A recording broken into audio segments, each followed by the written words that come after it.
নমস্কাৰ বন্ধু বান্ধৱীসকল, আপোনালোক সকলোকে মই দীপশিখাই মোৰ এটা নতুন ভিডিঅ'লৈ স্বাগতম জনাই আজি ভিডিঅ'টো আৰম্ভ কৰিছোঁ। আশা কৰোঁ আপোনালোক সকলোৱে ভিডিঅ'টো শেষলৈকে চাব। যিহেতু আজিৰ দিনটো আমাৰ ভাৰতবৰ্ষৰ কাৰণে বহুত বেছি স্পেচিয়েল হয় আৰু কিয় স্পেচিয়েল সকলোৱে জানে। ৰাম মন্দিৰ আজি প্ৰতিষ্ঠা হ'ব। আজি ৰাম মন্দিৰ ইনগ্ৰেশ্যন আছে আৰু ইমান ভাল লাগিছে যে আৰু সকলোৰে ষ্টেটাছবিলাক দেখি আছোঁ। টিভি খুলিব নোৱাৰি, মানে ফেচবুক টিভি চবতে অকল ৰাম মন্দিৰৰে মানে নিউজ বা ষ্টেটাছ লগাইছে চবেই। ইমান ভাল লাগিছে আৰু সন্ধিয়া সময়ত আমিও চাকি বন্তি জ্বলাম আৰু ঘৰৰ আগপিনে এতিয়া নামঘৰত জ্বলাই কৰি ল'লোঁ আৰু এতিয়া আমি মন্দিৰলৈ যাবলৈ ওলাইছোঁ। মা মই গৈ আহোঁ। বহুত দিনতে এপাত ত্ৰিশূল বনাই আনিছিলে পাপাই, মানে যেতিয়া আমাৰ পাপা ৰিটায়াৰ হোৱা নাছিলে পাপাহঁতৰ কামৰ জেগাৰ পৰা এপাত ত্ৰিশূল বনাই থৈছিলে। ঘৰলৈ এইবিলাক বস্তু আনিব নাপায় পাপাই, কিন্তু এইটো কথা নাজানিছিলে। আৰু আজি মানে দিনটো ভাল ন, আজি তাতে সোমবাৰো হয় আৰু সেইবাবে আমি ঘৰৰ ওচৰৰে এখন আইথাত আগতো গৈছোঁ তালৈ গৈ তাত শিৱ মন্দিৰ আছে, তাতে আইথানো আছে, তাতে গৈ ত্ৰিশূল পাতো দিম আৰু ৰাম আজি যিহেতু পূজাও কৰিছে তাতে সকলোবিলাক পাম। আমি অলৰেডি হৈয়ে গ'ল বাৰু পূজা, কাৰণ আমাক অকণমান লেট হৈছে, হ'লেও আমি সেৱা সৎকাৰ কৰি আহিম বুলি ওলাই লৈছোঁ মা মই। আপোনালোক সকলো ভালে থাকক, সকলোৰে ভাল হওক আৰু তাৰে কামনা কৰিছোঁ। আমি ওলাই কৰি ল'লোঁ। ঠিক আছে ব'লক তেন্তে মই মন্দিৰৰ পৰিৱেশটো, যদি পূজা চূজা কৰি থকা আছে তেন্তে আপোনালোকক মন্দিৰৰ পৰিৱেশটো অকণমান দেখাম বাৰু। ব'লক তেন্তে গৈ থাকোঁ। দিলোঁ আকৌ মনত পৰিলে পটককৈ কিবা এটা দেখাওঁ বুলি। সৰস্বতী পূজা যিহেতু আহি আছে, আপোনালোকে আপোনালোকৰ নিজৰ মন পচন্দৰ কাপোৰ এযোৰ যদি পিন্ধিব বিচাৰে কম দামত, বহুত বেছিও দাম নহয়, বহুত বেছি মানে ৰিজনেবল প্ৰাইজত যদি পিন্ধিব বিচাৰে তেন্তে মোৰ লগত কণ্টেক্ট কৰিব পাৰে আপোনালোকে। স্ক্ৰীণ পেইণ্টিঙৰ যদি কাপোৰ পিন্ধিব বিচাৰে এযোৰ কৰিছোঁ। এযোৰ আচলতে সৰস্বতী পূজাৰ কাৰণে নহয়, বৌ এগৰাকীয়ে মোক অৰ্ডাৰ দিছিলে, বনাই কৰি দিছোঁ ধুনীয়াকৈ। ৰেডি টু ৱেৰ কৰা নাই, জাষ্ট বনাই কৰি থৈছোঁ। তেওঁ ৰেডি টু ৱেৰ কৰিব নালাগে ক'লে। ঠিক আছে দেখাওঁ আহকচোন আপোনালোকৰ কাপোৰ। হোৱাইটত গ্ৰীণ ফুল দি কৰিছোঁ আৰু মই এবাৰ পটিটো এনেকৈ দিছোঁ, বৰ্ডাৰ মাৰিছোঁ, একদম ফুলকৈ বৰ্ডাৰ মৰা নাই, অলপ অলপ থৈছোঁ। ধৰক মানে আপোনালোকে বৰ্ডাৰ কিছুমান মানে কাপোৰ কি হয় বৰ্ডাৰটো কৰা নাথাকিলে অলপ ভাল নালাগে, আধৰুৱা লাগে, কিন্তু এবাৰ মই বৰ্ডাৰ মাৰি দিছোঁ আৰু মাজত এনেকৈ এটা সৰু বুটা দিছোঁ। এই ফুলপাহৰে বুটাটো ইয়াতে কৰি দিছোঁ আৰু ঠিক তেনেকৈ এখন মেখেলাখন কৰিছোঁ। এখন মেখেলাখন দেখিছেনে, ধুনীয়া লাগিছেনে জনাবচোন কমেণ্ট এটা কৰি।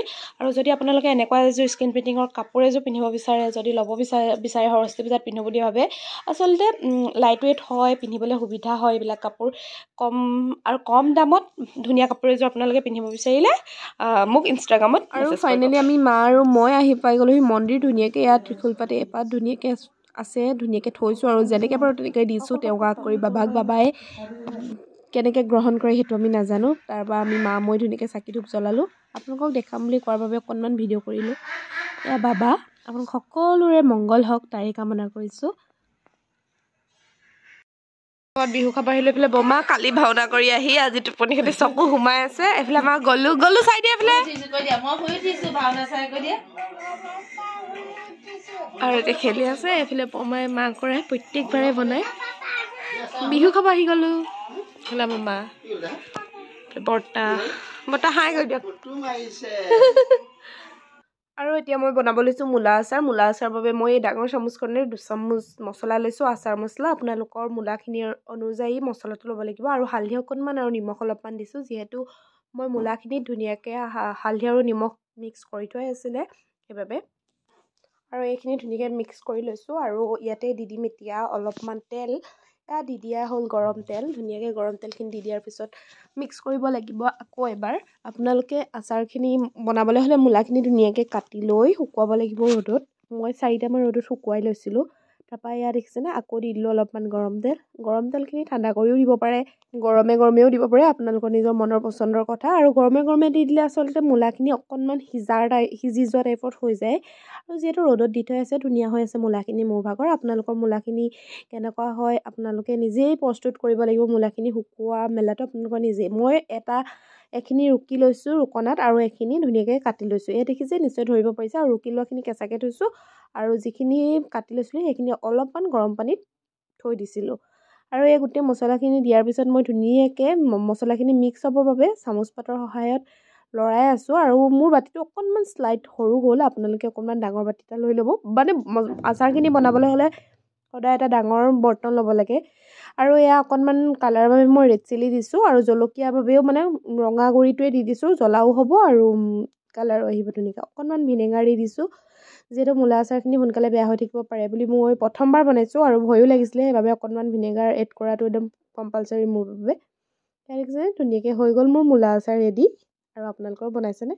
আজি আমাৰ দুপৰীয়া ভাত সাজ একদম চিম্পুল। এয়া আহি খিচিৰি বনালোঁ, একদম পটাপট খিচিৰিটো অকণমান পানী বেছি হ'ব লাগিছিলে, কম একো নাই খাই দিম।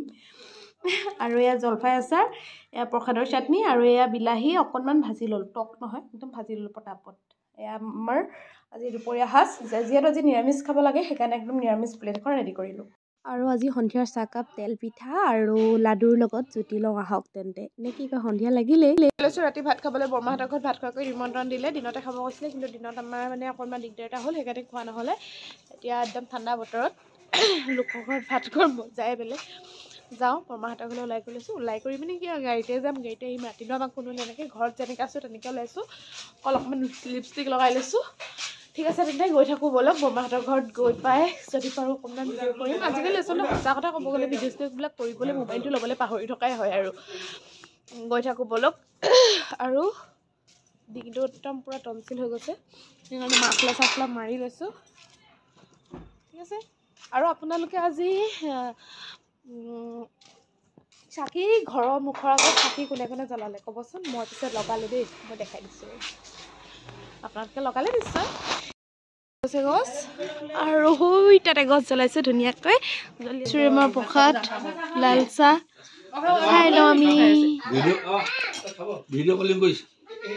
আৰু আজিৰ দিনটোত বৰ্তাহঁতৰ ঘৰত ভাত এসাঁজ খাবলৈ মাতিলে, খুব বেছি ভাল লাগিলে। আৰু সকলোবিলাক বহি ধুনীয়াকৈ মানে প্ৰথমতে পুৰুষসকলক খুৱাই লৈছে, বৰমাই কৈছে পুৰুষসকলক দি লওঁ। এয়া খাই আছে আৰু লাষ্টত আমি এইফালে দাইল, মাংস মানে ব্ৰইলাৰ চিকেন, চাটনি বহুত ধুনীয়া টেষ্টি বনাইছিলে, খাই বহুত বেছি ভাল লাগিলে। আৰু আজি হ'ল নেক্সট দিনা, আৰু নেক্সট দিনা মই বনাব লৈছোঁ মাছ কচু জালুকীয়া। তাৰ বাবে মই লৈ লৈছোঁ এয়া মাছ আৰু কচু, আৰু মই মছলা ব্যৱহাৰ কৰিম আদা, ৰচুন আৰু জালুক। আপোনালোকে তাৰ বাহিৰেও বেলেগ কিবা মছলা দিব পাৰে, কিন্তু মই একদম থলুৱাভাৱে ঘৰত যেনেকৈ বনাই মাহঁতে তেনেকৈ বনাব লৈছোঁ। আৰু মাছ কচু জালুকীয়া সকলোৱে বনাব জানে নিশ্চয়। আহকচোন তেন্তে মই কেনেকৈ বনাওঁ তাৰে অকণমান আভাস দেখাওঁ আপোনালোকক। যদি বেয়া হয় আপোনালোকে কমেণ্ট এটা কৰিব, ভাল হ'লেও কমেণ্ট কৰিব, কিন্তু গালি নিদিব। আৰু তাৰ বাবে মই এয়া মাছকেইপিছত হালধি আৰু নিমখ সানি পিনি ফ্ৰাই কৰি লৈছোঁ। ফ্ৰাই কৰি থকাটো আপোনালোকক দেখুওৱা নাই, কাৰণ সকলোৱে জানেই ফ্ৰাই কৰিব। আৰু এয়া মাছ ভজা তেলখিনিতে মই দুখিলামান তেজপাত দি দিছোঁ। আৰু তাৰপাছতে এয়া আদা, ৰচুন আৰু জালুকৰ যিটো পেষ্ট, মই সেইটো অকণমান পানী দি মিক্সিত মাৰি লৈছিলোঁ, সেই পেষ্টখিনি দি দিছোঁ তেলতে।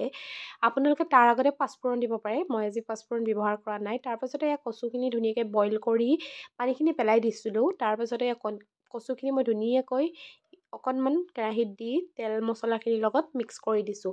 তাৰপাছতে দি দিলোঁ অকণমান তেতেলীটো এইবাবে দিছোঁ, কচুৰ অকণমান যিটো খজুৱাই, জালুক দিলেও খজুৱাই, সেইবাবে মই অকণমান টেঙা দি দিছিলোঁ, কাৰণ নহ'লে খাব নোৱাৰিব ন সকলোবিলাকে।